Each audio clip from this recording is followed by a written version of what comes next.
सन 5 हिजरी अरब की रेत में एक ऐसी जंग होने वाली थी जो इतिहास की धारा बदल देगी।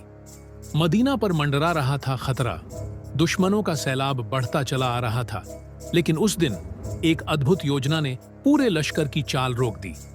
यह है गज़वा ए खंदक की कहानी, जहां ईमान और हिकमत ने तलवारों को मात दी। सन 5 हिजरी का वक्त था। मदीना मुनव्वरा के चारों तरफ अमन था, लेकिन मक्का के कुरैश और उनके कई हमसफर कबीलों ने तय कर लिया था कि वो मुसलमानों को हमेशा के लिए खत्म कर देंगे। उन्होंने एक बड़ा लश्कर तैयार किया। करीब 10,000 के आसपास सिपाही, घोड़े, ऊंट और हथियारों के साथ मदीना की तरफ रवाना हुए। मुसलमान उस वक्त सिर्फ 3,000 थे। सीधे जंग में उतरना खुदकुशी थी। ऐसे में हजरत सलमान फारसी रज़ियन ने एक मशविरा दिया, हम मदीना के चारों तरफ गहरी और चौड़ी खाई खोद देते हैं।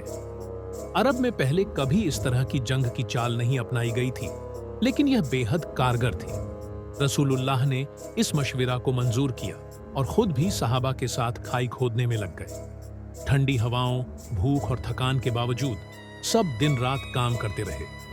पत्थर काटे गए, मिट्टी हटाई गई और कुछ ही दिनों में मदीना के खुले हिस्सों के चारों तरफ एक मजबूत खाई तैयार हो गई। जब कुरैश का लश्कर मदीना पहुंचा तो उनके पैरों तले जमीन खिसक गई। उन्होंने ऐसा कभी नहीं देखा था।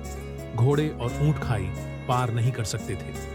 वो दूर से तीर और पत्थर चलाते रहे, लेकिन मुसलमान पूरी तरह तैयार थे। कई दिन तक घेराबंदी रही। सर्दियों की ठंडी रातें, भूख और थकान सब पर हावी हो रही थी।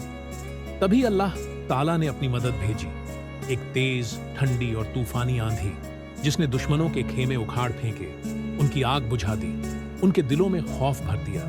आखिरकार वो भारी भरकम लश्कर बिना लड़ाई किए ही पीछे हट गया। मुसलमानों ने सुराहत की सांस ली और अल्लाह का शुक्र अदा किया।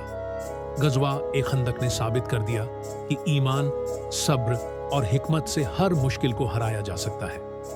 गज़वा ए खंदक ने सिखा दिया, जब इरादा पक्का हो, सब्र और हिकमत साथ हो, तो दुनिया की सबसे बड़ी ताकत भी हार मान लेती है। यह सिर्फ एक जंग नहीं थी, यह ईमान की जीत थी।